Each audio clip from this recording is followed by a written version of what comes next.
Hi everyone, welcome to Border Tanks with stewiejp. I'm Stewie and this is the final Tier 8 episode of the PYRO's Clan Wars campaign. On the Steel Corridor, the 5th Clan Wars campaign on the Asian server, and this is against their old nemesis, VAE, Vietnam's Army Elite, one of the more dominant clans. This year, in 2016, on the Clan Wars map, this is 2 battles against VAE. The first one is on Murovanka. Murovanka, it's one of those names that I always struggle to pronounce, but in this replay you can see that PYRO have stuck with their fast and furious team of lots of T-54 lightweights as well as 1 artillery. Always a little bit of a gamble taking artillery, even on a map like this, if the enemy tanks are going to be doing the same, bringing out lots of fast tanks, but you can see that the VAE have bought at least 2 IS-3s, and that's exactly what that French artillery piece will be looking at. Skell running around in his T-54 lightweight. There's nothing to boost on in this map, so he's left the RU-251 at home and they're playing off the back of this western hill on Murovanka. Lots of T-54 lightweights on the western side of the map. One out in the middle providing some valuable vision just to see, just in case any of these cheeky little T-54 lightweights start moving around the central or the eastern side of the map. And Skell just looking for a little bit of few snipey shots. He's on full health, 1250 hit points. He's picked up 1 shot of damage so far, but I can tell you he's about to do a fair bit more as artillery fires a shot into the air, and hopefully that lands on the head of one of those big heavy tanks, or even takes out a light tank. Now VAE traditionally have been very, very powerful on the Clan Wars maps, on the normal Clan Wars maps, as well as the campaigns in the past. When you come up against a clan like VAE, you've got to treat them with the respect they deserve, and don't just assume this is going to be a walkover. You can see the IS-3 on the western side is pushing forward and Skell's going back, and all these T-54 lightweights, they're probably a little bit nervous about that big Russian heavy tank coming towards them, but they'll have a plan, don't worry about that. Looks like Artie just landed a shot straight on the top of that IS-3, bringing him down to 258 hit points. And Skell looking for the kill shot, doesn't quite do it. Atlanta down under picks up the honours of taking out the big Russian heavy tank, and there's the other one. Only 2 IS-3s on the enemy side, the rest lights, a couple of Chinese light tanks, and the rest Russian. And it looks like that VAE are going for a big push down the western side of the map, so these guys are going to come straight back into it at the moment. Even though PYRO are winning 4-2, at the moment the VAE have the numerical advantage on the western side.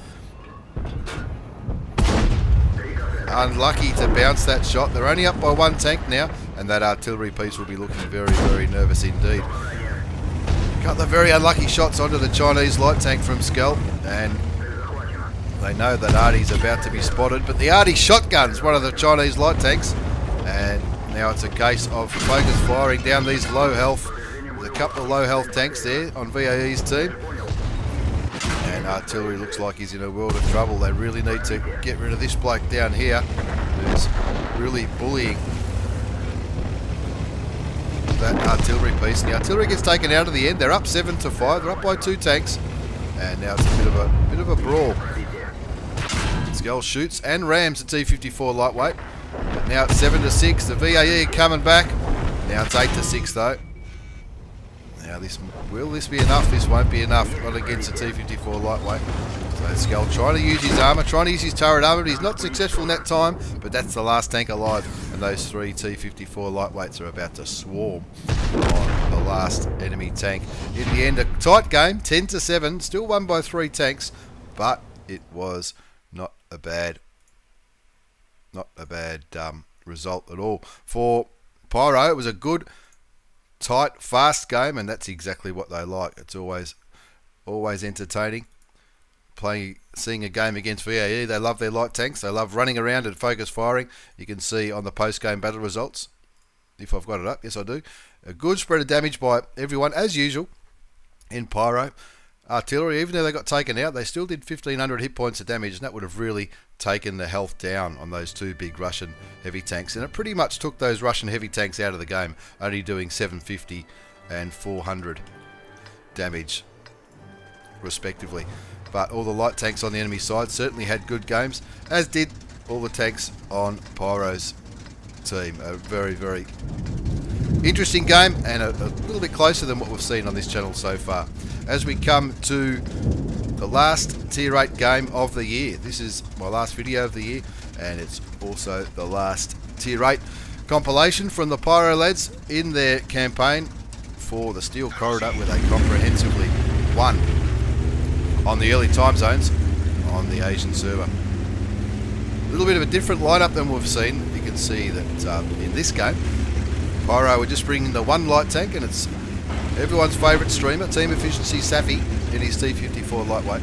All the rest are heavy tanks. 3 T32s, 2 of the new T26E5 Patriot tanks, which are proven to be quite a handy tank indeed.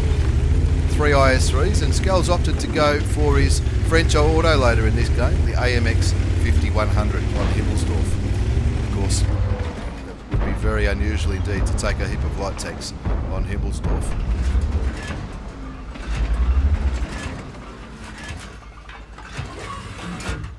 As the autoloader finally loads up, now there's going to be a little bit of waiting in this game. This isn't going to be the quick focus fire T54 lightweight type replays that we've seen from Pyro in the past. This one's going to be a little bit more slowed down. You can see that the enemy have got at least 5 IS3s as well as one T54 lightweight.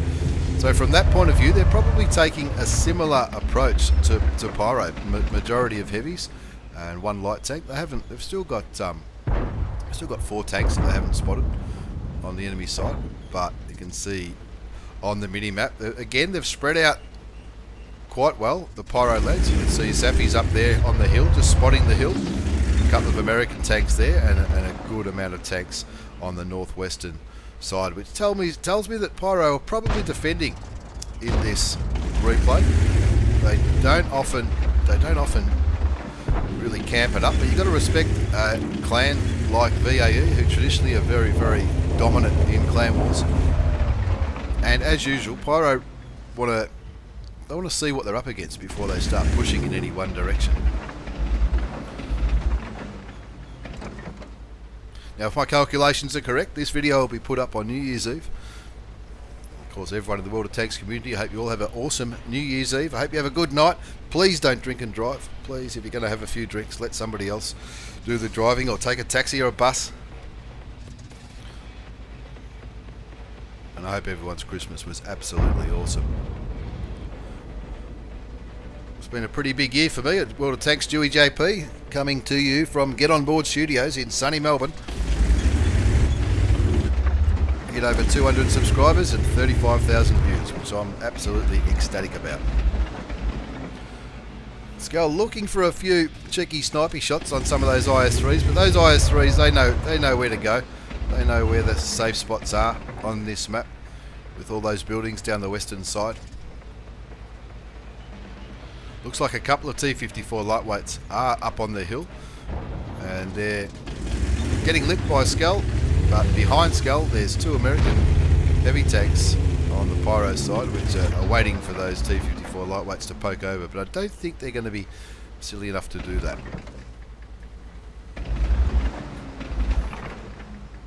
As usual, Pyro are spread out a little bit. They wouldn't want to be any more spread out on a map like Himmelsdorf. It's easy to get isolated up on the hill. But the T32 down here, as well as these 2 T32s. Of course, the T32 American heavy tank has pretty good view range for a heavy tank, and that's one reason that they're quite handy on a map like Himmelsdorf, where you want to take heavy tanks, but you still want some view range. T32s can be quite good at that. I'm not exactly sure on the view range of the new Patriot tank, but those Patriot tanks, they're waiting to back up Safi in case anybody pushes over the hill. But it looks like the majority of the enemy heavy tanks are down this southwestern corner on the mini-map. And of course those big Russian IS-3s, which can be very challenging to penetrate, but of course they're big Russians. Sometimes they're not as accurate as you'd like them to be. Other times they just bounce shots all day. Still got over 10 minutes to go on the clock. And so the Pyro guys are just waiting for VAE to make a move. It looks like the Pyro guys are moving their IS-3s over here. Maybe they're going to go for a push down with this T-32 down the normal heavy tank route down the banana road, or are they going to push them up and over the hill? I'd be very surprised if they did. 7 IS-3s all spotted down here. Syndicate's probably closer to 8. All their tanks have been spotted now. No, they haven't. There's still one tank that hasn't been spotted on the enemy side. So 7 IS-3s have all been spotted down here. 2 light tanks on the hill. And Pyro guys just waiting for VAE to either make a push or make a mistake.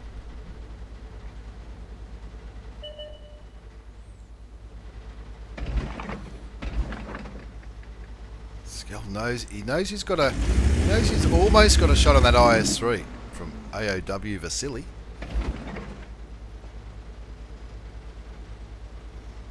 But the accuracy at this distance of the French gun is showing great restraint by not pulling the trigger.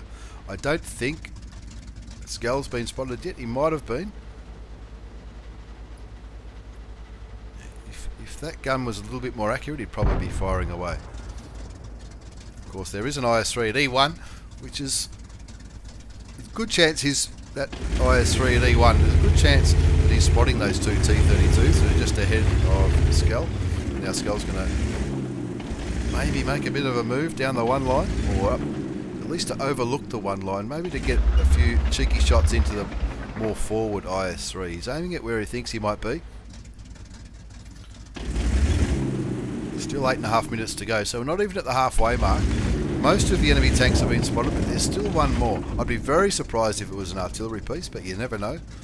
Artillery on Himmelsdorf.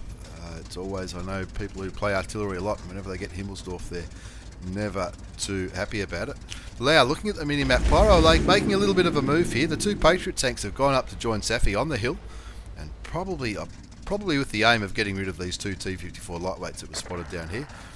Safi unfortunately gets taken out by an IS-3, which tells me that an IS-3 must be one of these ones, might have had a sneaky shot into the hill, and now the IS-3s are coming down the 3 line, as well as these 2 T-32s, which are about to come into the game. Skell aiming at the more forward IS-3, hoping that he backs right up and then he'll get a nice cheap shot into his side, and he waits for that gun to aim. But there you go, he evens up the score, getting rid of the heavy Russian tank. Of course, he gets spotted in the process, so he's moving forward to try and find some cover. But that IS-3 right here on the corner probably won't have shots at Skell from where he is, so Skell can confidently move forward with the support of all these heavy tanks as well. So he's not, of course, the French heavy tank, the AMX 5100, doesn't have the armour that some of the other tier 8 heavy tanks have. That's why the tanks with the armour are moving forward first, which is exactly the right thing to do. Searching for a shot on Adam Miracle. Adam Miracle, very vocal player on the Asian forums, on the Asian server, and a hell of a good player as well. Now it looks like the Pyro heavy tanks are engaging those IS-3s, and so Skell's going to come round from a different angle, which is always a good move. It's always good to get a different angle on the enemy tanks. Looks like the IS-3s are going to use some cover here from the square. T-32s are coming up here, and that's going to give Skell the flexibility to come round and have a shot at Vasily.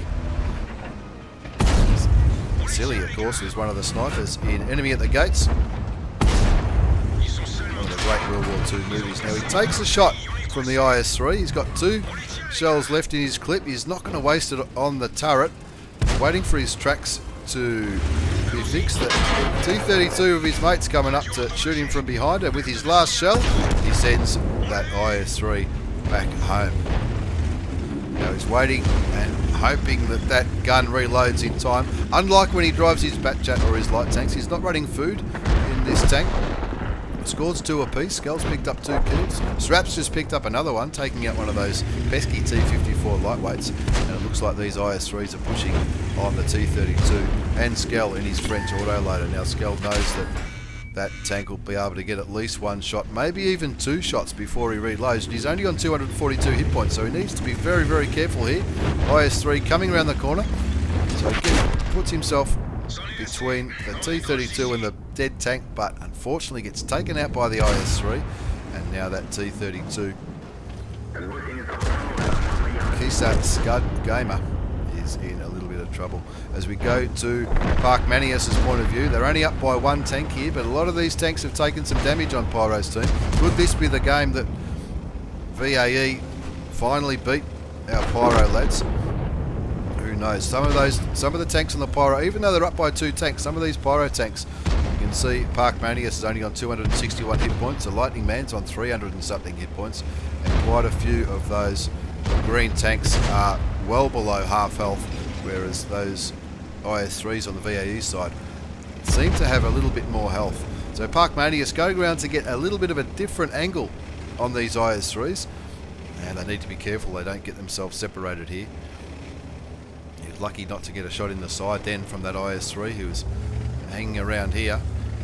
And the American Patriot tanks are moving into the game, as are the IS-3s, getting ready. Looks like they're all looking at SN Lysandra, and that IS-3's just fired, and of course they all know that it's got a long reload time, the IS-3. Park Manius couldn't get a shot there, the friendly tanks were in the way, but he's waiting for that other IS-3 to poke around the corner. 7-6 is the score. There's only one tank in this. This could go either way. I think whoever gets the next kill will very likely win the game. It's only 3 versus 3 now, but Party does his job and gets rid of that IS-3.